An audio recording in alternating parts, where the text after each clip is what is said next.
இப்போ நீங்க வந்து பிரபலங்கள் சைடுல இருந்து பேசக்கூடாது. இப்போ அவங்க வந்து சொல்லவே மனசு இல்லாத மாதிரி வந்துட்டு என்கிட்ட புலி மாதிரி இருப்பான், வீட்டில் கொஞ்சம் ஒய்ஃப் கிட்ட எலி மாதிரி இருப்பான்னாங்க. உண்மை என்ன? 90% எலி, 10% புலி. அதாவது அவரோட வேலை விஷயத்துல வந்து அவர் ரொம்ப ஸ்ட்ராங். அவர் வந்து ரொம்ப ஸ்டபர்ன் வேற. வேலை விட்டுருங்க. வீட்டில் எலி தான். வீட்டில் அம்மா கிட்ட எப்படி? அம்மா கிட்ட புலி. ஆஹா. ஏன்னா கிட்ட மட்டும் எலி. என்கிட்ட எலி தான். பொண்ணு கிட்ட சின்ன எலி. எலி கூட கிடையாது, மூஞ்சோறு. பொண்ணுனா அவ்வளவுதான்.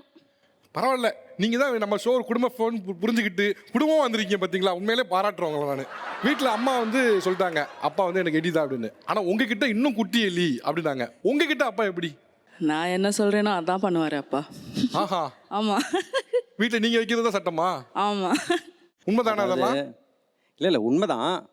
புலி எலி மூஞ்சோறு அப்படின்னு சுருக்கிட்டே வரும்போது எல்லார் மூஞ்சிலையும் ஒரு ஏளன பார்வை பார்க்குறேன்னா அதுதான் தாங்கிக்க முடியல. ஒரு இல்லை ஒரு எலியா இருக்கிறது எவ்வளோ முக்கியங்கிறது அப்படி வரீங்க.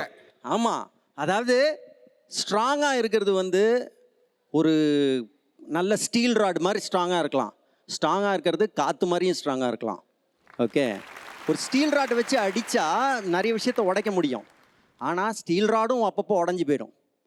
காற்று யார் எப்படி அடித்தாலும் அது வந்து அதோட தன்மையும் மெயின்டைன் பண்ணிக்கணும், மற்றவங்களோடையும் அட்ஜஸ்ட் பண்ணிக்கணும். அதனால் ஒரு ஃபேமிலியோட ஹாப்பினஸுக்கு எலி ரொம்ப முக்கியம். எலியாக இருக்கிறது ரொம்ப முக்கியம். எலியை வந்து இப்படிலாம் டெஃபினிஷன் கொடுக்க முடியும்னு இன்னைக்கு தான் எனக்கு தெரியுங்க. இல்லை அட்ஜஸ்டிங்ல அது ஒரு அட்ஜஸ்டிங் இல்லை, எலிக்கு டெஃபினிஷன் இப்படி கொடுக்க முடியும் இன்னைக்கு தான் எனக்கு தெரியும். எலியவே சூப்பர் ஹீரோவா மாத்திட்டாரு இன்னைக்கு அவரு. ஆனா பொதுவாகவே 99% எல்லா ஆண்களும், இங்க இருக்கிற எல்லா ஆண்களுமே வீட்டுல எலியா தான் இருப்பாங்க. அப்படி இருந்தாதான் குடும்பம் நல்லபடியா இருக்கும். அதனால அதுல தப்பு இல்ல. ரைட்.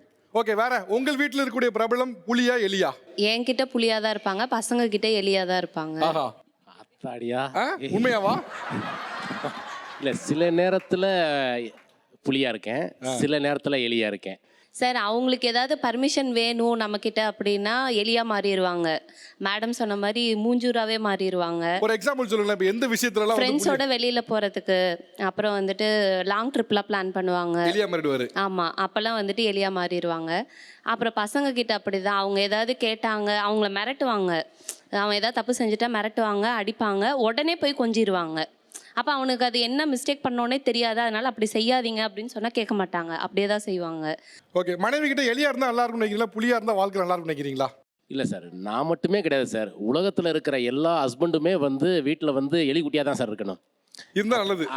அப்போதான் வந்துக்கிட்டு அந்த குடும்பம் வந்து மகாலட்சுமியாக இருக்கும் சார். மகாலட்சுமியாக இருக்கும். ஆமாம் சார், இல்லைன்னா கல்லாப்பட்டி சிமிக்குதேன். சரி, ஓகே.